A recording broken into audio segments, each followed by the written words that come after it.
Ребята, всем огромный привет! На протяжении последних 12 лет я играю в Euro Truck Simulator 2, в том числе 8 из которых я провел в American Truck Simulator. За это время я накопил достаточно большой багаж знаний по этим играм, и в этом видео я хочу поделиться с вами этими знаниями. Это видео поможет новичкам сделать выбор между ATS и ETS, также оно поможет в выборе платных дополнений, общей оптимизации игры, выборе руля и многих других аспектов. Для вашего удобства в описании я оставлю тайм-коды, но все же я рекомендую посмотреть это видео от начала и до конца, дабы у вас не осталось вопросов. Ну а если все же они возникнут, то добро пожаловать в комментарии. Начнем с выбора игры. Здесь, как бы это странно ни звучало, все зависит от вас и ваших интересов. American Truck Simulator — это игра про американский дальнобой, а Euro Truck Simulator — игра про европейский дальнобой. Несложно сказать, какая из этих игр лучше, ведь по сути они построены на одном движке, имеют плюс-минус одинаковую физическую модель и графическую составляющую. По общей протяженности дорог и количеству тягачей они также плюс-минус равны, однако ATS развивается буквально семимильными шагами, и вполне возможно, что через пару лет она опередит ETS по количеству контента. Так что если по духу вам ближе американский дальнобой, то ATS это определенно ваш выбор. А если Америка вас не привлекает, то добро пожаловать в ETS.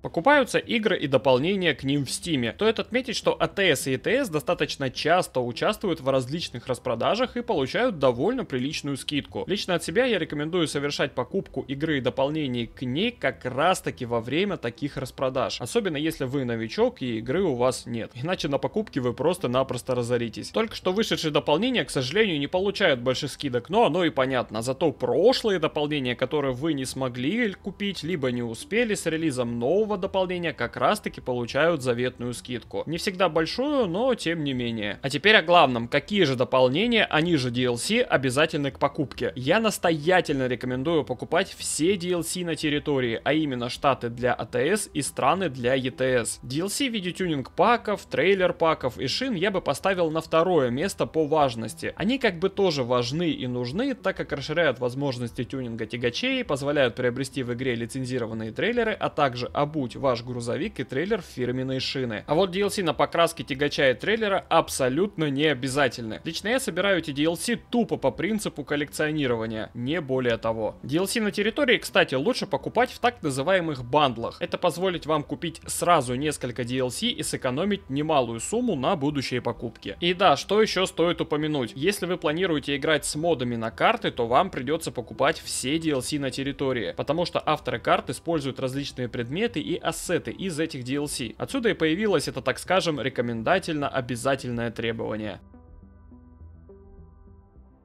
А теперь, после того, как вы определились с игрой и дополнениями, настало время покупки. В наши дни приобрести игру в Steam напрямую достаточно проблематично. В связи с этим появилось просто огромнейшее количество различных сервисов для пополнения вашего Steam кошелька. Я не буду разбирать каждый из них, да и на это уйдут часы, да и видео в принципе у нас не об этом. Вы вправе сделать выбор самостоятельно, однако от себя я хочу порекомендовать сервис Купикод. Кстати, там у меня есть промокод TT55, который дает небольшую скидку при пополнении. Также не забывайте залогиниться на сайте через ВК либо Telegram, чтобы собирать бонусные баллы с каждого пополнения, ведь в дальнейшем ими можно расплатиться за пополнение вашего кошелька. В общем, промокод и ссылку на Купикод я оставлю в описании.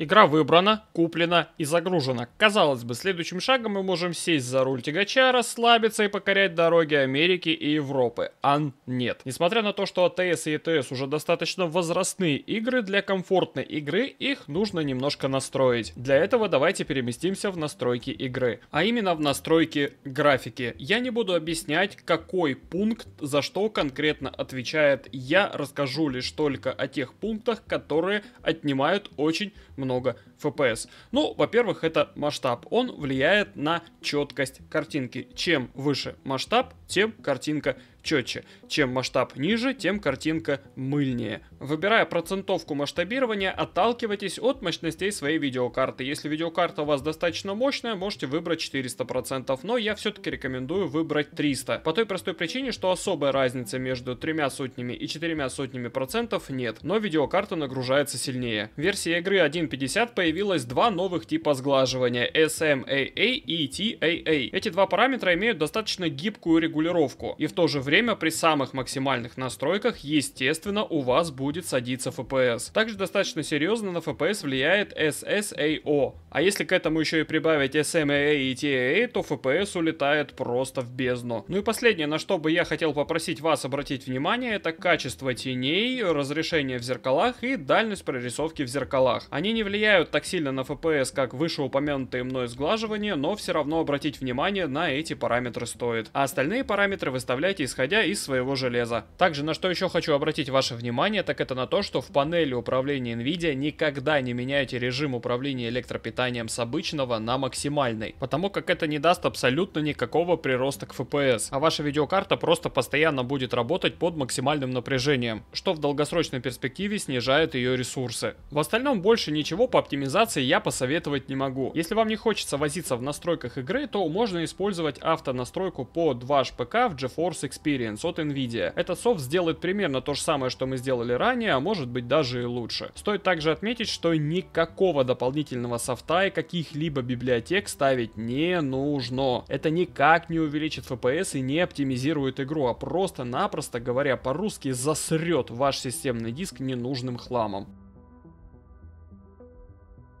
Настройки геймплея, я думаю, мы пропустим, так как настройка этих параметров осуществляется индивидуально под каждого игрока. А вот с выбором руля и его настройкой я вам сейчас помогу. Существует великое множество рулей и типов привода этих самых рулей. Самый популярный и доступный вариант — это шестереночный привод. Им обладают такие must-have варианты, как G25, G27, G29 и G923. Лично от себя я не рекомендую рассматривать рули таких марок, как ArtPlace, Ardor Gaming и PXN. Да, за свои деньги они предлагают весьма неплохую комплектацию, а именно коробка передач, 3 педали и руль с большим количеством кнопок, однако у них крайне высокий уровень брака и абсолютно деревянный софт. Лучше поискать хороший БУ вариант, например G27 или G29, а может быть даже G923, чем бегать с условным новым ардором в магазин и сдавать его по гарантии по несколько раз в месяц. И причем это не мое предвзятое мнение, стабильно ко мне на стримы приходят люди и жалуются на эти рули. Кому-то везет чуть больше, их рули работают стабильно, но согласитесь, это не то место, где можно рисковать деньгами. Зачастую, к сожалению, эти люди становятся заложниками мнений продажных блогеров, которым этот руль заслали, они его облизали, нахвалили, а сами с ним-то и не играют, так как у них есть более качественные и дорогие варианты. Так что если вы имеете ограниченный бюджет и рассматриваете шестереночный тип привода на руле, то выбирайте что-то из Logitech. Ну а если у вас достаточно денег на покупку более качественного руля, то можно рассмотреть руль с ременным приводом. Например, Trustmaster T300. Это отличный вариант, проверенный временем и сотней игр. Но есть и особенности у этих рулей. Например, блок питания у них находится непосредственно в базе, в связи с чем он будет достаточно шумным. Ну и сам ременной тип привода не назвать каким-то тихим. Да, он гораздо шумнее, чем шестереночный, но ощущение от управления гораздо лучше. А высшую лигу представляют рули с прямым приводом, он же Direct Drive. Это абсолютно иной уровень эмоций и комфорта. Данный тип рулей передает максимально близкие ощущения управления реальным автомобилем и в отличие от шестеренок и ремня не имеет ограничений по градусности, ведь зачастую она ограничивается фирменным софтом. Самым популярным Direct Drive рулем сейчас является Moza R5. Это идеальный вариант для тех, кто в основном играет в ATS и ETS. Если же вы хотите поиграть во что-то более серьезное, например Assetto Corsa, то можете рассмотреть Moza R9. Какое-то время назад я выпускал сравнительный ролик, где сравнил различные базы от Moza. Я оставлю ссылку на этот ролик в описании, ровно так же, как и оставлю ссылку в описании на магазин Duderev Motorsports. Я сотрудничаю с данным магазином достаточно давно, у них всегда только качественный и полностью исправный товар. Ну, в общем, посмотрите, если что-то захотите приобрести, то добро пожаловать. Также вы можете использовать мой промокод ELIVE, который даст небольшую приятную скидочку. Базовые настройки руля вы осуществляете в фирменном софте вашего руля, как бы это странно сейчас не прозвучало. Но все равно, после того, как вы подключите руль, зайдете в игру, следует зайти в настройки устройств и подвигать ползунки, опять же, в то положение, в которое вам, покажется комфортным, наверное, скорее всего.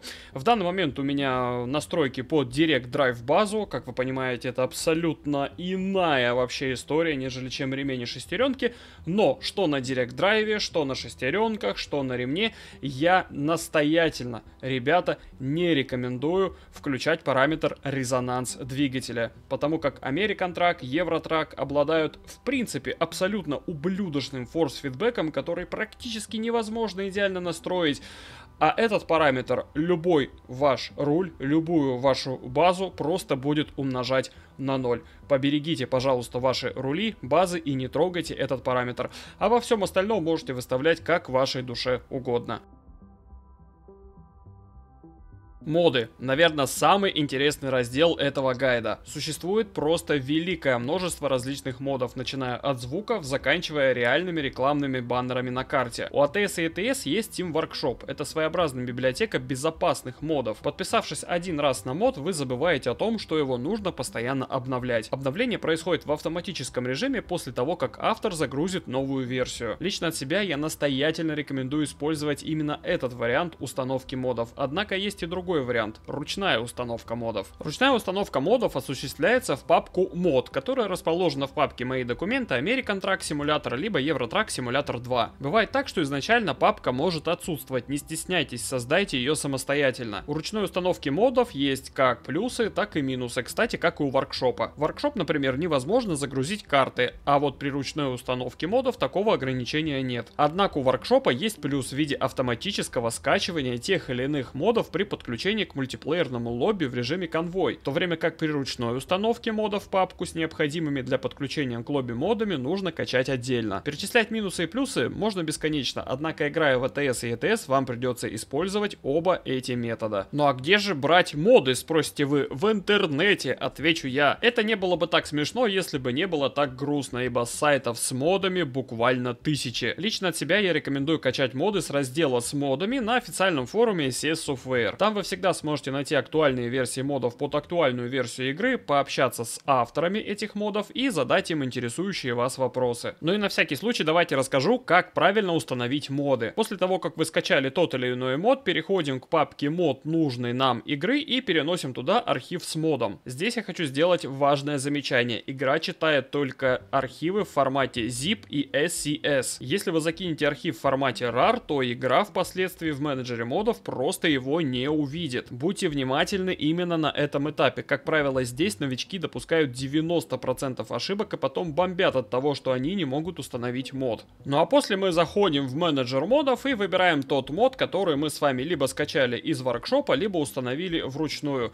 И двойным кликом просто подключаем его. Также, как вы можете видеть, могут быть моды как локальные, которые были установлены вручную, так и скачанные с воркшопа, которые будут иметь надпись «Несовместимо». Это значит то, что автор мода не обновил мод под актуальную версию игры. Его, скажем так, можно заставить работать, просто в наглую в манифесте мода поменять версию игры, но, как правило, от этого никому не бывает хорошо, потому что если издалочка стоит, значит так оно и надо. Но если вы думаете, что на этом мучения с установкой модов закончены и можно играть, то нет. Моды требуют правильного расположения для корректной их работы. На самом деле какого-то общепринятого порядка установки модов нет, потому как все зависит от того, какую сборку модов вы собираете. Просто руководствуйтесь логикой, ведь именно по логике фикс на мод ставится как раз таки над модом, чтобы его пофиксить. Вот от этого и отталкивайтесь. Ну а вообще зачастую авторы модов сами пишут в описании своего же мода, в каком порядке его необходимо установить. Также для вашего удобства я создал Google таблицу с модами для American Track и Eurotrack Simulator 2.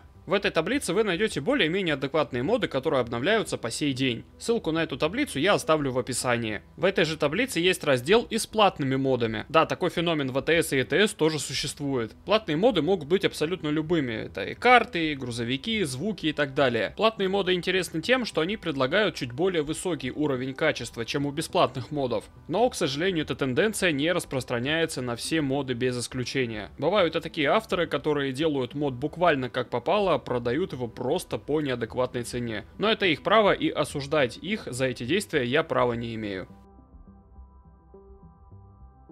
Настало время поговорить о мультиплеере. Всего существует два типа мультиплеера: официальный и неофициальный. Официальный мультиплеер называется Конвой и доступен в главном меню игры сразу после ее запуска. Из плюсов: он имеет поддержку любых модов, наличие трафика и возможность самому создавать свой сервер, как выделенный, который будет работать 24/7, так и частный, который будет работать, пока игра запущена. Но и минусы у него тоже есть, и самый очевидный — это малое количество слотов. На момент записи данного гайда официально доступно всего 8 слотов, но их можно увеличить через консольную команду. И как показывает практика, 8 слотов вполне себе вменяемое количество, при котором игра не лагает даже с использованием большого количества модов. Неофициальный мультиплеер называется Trackers MP, и чтобы в него поиграть, вам необходима лицензионная версия игры, в которую вы наиграли более 2 часов. Затем вам необходимо зарегистрироваться на их сайте, привязать свой Steam аккаунт к этому сайту, скачать лаунчер и через него запускать мультиплеер. Из очевидных плюсов этого мультиплеера можно выделить огромное количество людей на сервере, и на этом все. Больше плюсов у него нет. К минусам относится буквально все, начиная от неадекватных людей, которые носятся как угорелые, заканчивая просто идиотскими модераторами, которые будут банить вас буквально за все. Активно помогают им в этом различные стукачи, каналы которых можно найти на ютубе без всякого труда. Ах да, трафика там нет, его имитируют другие игроки, но, как правило, весь онлайн собирается на так называемой дороге дураков. Она находится между городами Дуйсбург и Кале, но после выхода официального мультиплеера основная масса людей ушла туда, в официальный мультиплеер, а в ТМП в основном остались ВТК и суетологи. Свой вайб, конечно, имеют оба мультиплеерных режима, но лично я перешел в официальный мультиплеер Конвой, ведь там я могу спокойно выбрать нужные мне моды и собраться со своими друзьями без страха быть размотанным каким-то суетологом на Шкоде.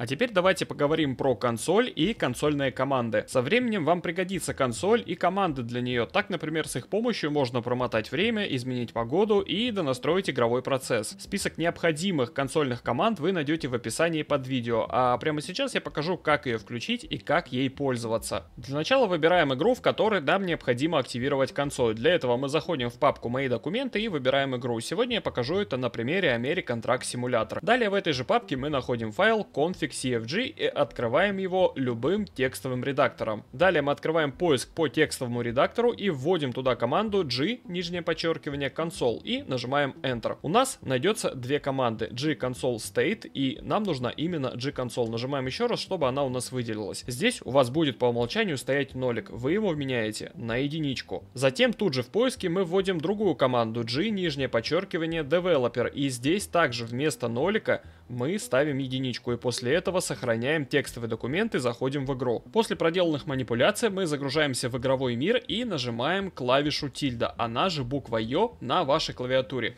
У вас появится вот такая консоль снизу по центру экрана. Она не совсем удобная, поэтому я рекомендую здесь нажать клавишу Unpin. После она переместится в левый верхний угол, станет больше, и с ней будет просто-напросто удобнее работать. И как раз таки сюда, в эту самую консоль, мы вводим команду. Ну, например, самая простая для изменения времени G, нижнее подчеркивание, set, нижнее подчеркивание, time. И через пробел ставим время. Ну, например, 0. Для того, чтобы у нас настала ночь. Нажимаем Enter, у нас применяется ночь. Опять повторюсь, друзья, все необходимые консольные команды я оставлю в описании. И на этом, пожалуй, все. В данном видео я не вдавался в еще более тонкие настройки конфига и параметров запуска игр. Как мне кажется, новичкам такая информация просто-напросто не нужна. Однако, если вы хотите увидеть в дальнейшем ролик на эту тему, то обязательно поставьте лайк под этим видео и дайте знать об этом в комментариях. И еще раз напомню, проверяйте описание под видео, там будет очень много полезной информации и других гайдов по АТС и ЕТС. Если же после просмотра у вас все равно остались какие-то вопросы, то не стесняйтесь, задавайте их в комментариях, а мы, как ветераны, постараемся вам помочь. А на этой ноте я с вами прощаюсь, с наилучшими пожеланиями и до скорых встреч!